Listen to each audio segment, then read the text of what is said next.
저는 이재라 원장이고요. 저는 주로 산모 분들을 많이 보고 있고 산모분들이 궁금해하실 만한 상황이랑 임신 전반에 걸쳐서 저희가 쭉 설명을 드릴 거예요. 처음에 출산 예정일이라는 거를 받으시게 될 텐데 임신 확인서에 보면 출산 예정일이 있잖아요.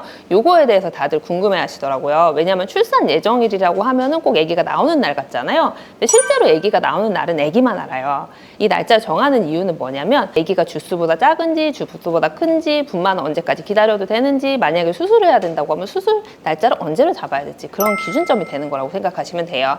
그래서 보통 마지막 월경에 첫날부터 280일째 되는 날 그게 10달인데 요거는 어떻게 정하냐면 예전부터 산모분들이 언제쯤 출산을 하는지 통계를 내봤더니 저렇게 되더라 해서 전 세계 공통적인 평균이라고 생각하시면 돼요. 실제로 아기가 생긴 거는 출산에서 38주 전이거든요. 실제 2주를 더 더해가지고 40주가 되는 거고 아기가 생긴 지 38주 후에 출산을 하게 된다 이렇게 생각하시면 돼요. 보통은 37주에서 40주 사이에 70%에서 분만이 되고 37주 전에 조산되는 경우가 15% 정도 40주 넘어서도 아기가 안 나오는 경우가 15% 정도 평균 그렇게 됩니다. 임신하기 전에 검사하시는 것들 뭐 이런 것들 항목이 있는데 제일 중요한 건 엽산이거든요. 엽산 미리 챙겨 드시면 좋다 이렇게 하지만 우리나라는 대부분 식사하실 때 엽산이 대부분 보충이 되기 때문에 심한 다이어트를 하거나 그러지 않았으면 엽산이 부족할 일은 별로 없습니다. 그래서 임신 전에 엽산을 안 드셨다고 해서 막 걱정하시거나 그러실 필요는 없어요.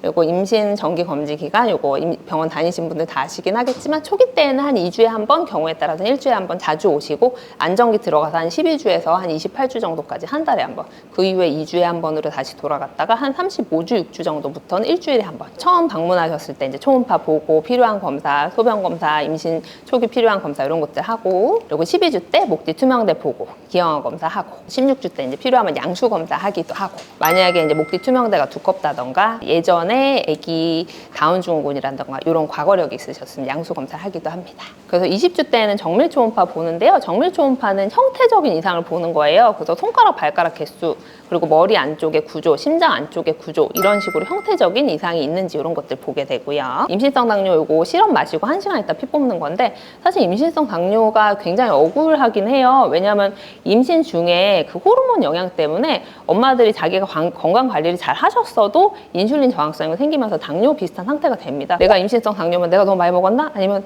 내가 너무 건강 관리를 못했나? 이렇게 생각하실 필요가 없는 게 원래 임신 중에 그렇게 돼요. 대신에 체중이 많이 늘어나거나 가족력이 있으시면 좀 더 많이 그렇게 된다 이 정도로 생각하시면 되고 임신 중에 이제 관리 잘 하시면 큰 문제 없으니까 너무 걱정하지 마시고 혈당 관리만 신경 써주시면 되시고 32주부터 34주 정도까지는 이제 막달 검사라 그래가지고 이제 출산하기 전에 대비를 하는 거예요. 그래서 빈혈 수치도 보고 엄마 피 잘 안 멈추는 체질 아니신지도 보고 심전도나 엑스레이 같은 거는 엄마가 뭐 응급 상황이 있거나 그래서 수술하거나 마취를 해야 될 수도 있잖아요. 그런 경우에 문제가 없을지 그런 것들 보는 거고 부스트릭스 이제 100일에 접종 하시는 거고 그리고 이제 35주에서 7주 사이 정도에 대망의 내진을 하게 됩니다.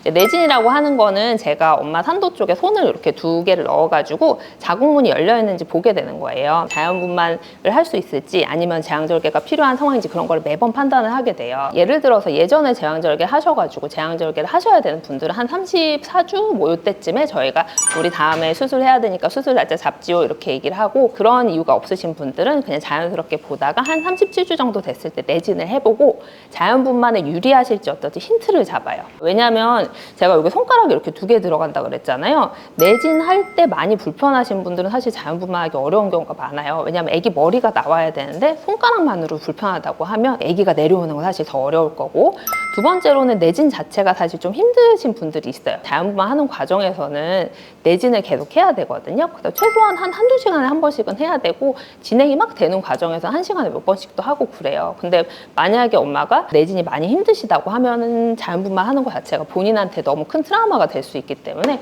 요즘에는 내진 해보고 안 되겠다 하면 그냥 바로 수술 날짜 잡으시기도 해요. 제일 중요한 거는 엄마가 자연분만 하고 싶으냐 아니면 제왕절개 하고 싶으냐. 만약에 엄마가 그냥 나는 초기부터 제왕절개 하고 싶다 원하시면 날짜를 잡아드리고 그래요. 또 그 날짜를 잡는 것도 다들 궁금해 하시는 게 언제가 기준이냐. 진통이 있으면은 내진 아기가 많이 내려와 있으면 조금 빨리 잡고 그런 게 없으면 조금 늦게 잡고 뭐 이런 식으로 저희가 보면서 조절을 합니다. 그래서 그 제왕절개 날짜나 아니면은 뭐 자연분만을 할지 제왕절개 여부는 진료 보면서 계속 결정이 난다고 생각하시면 되시고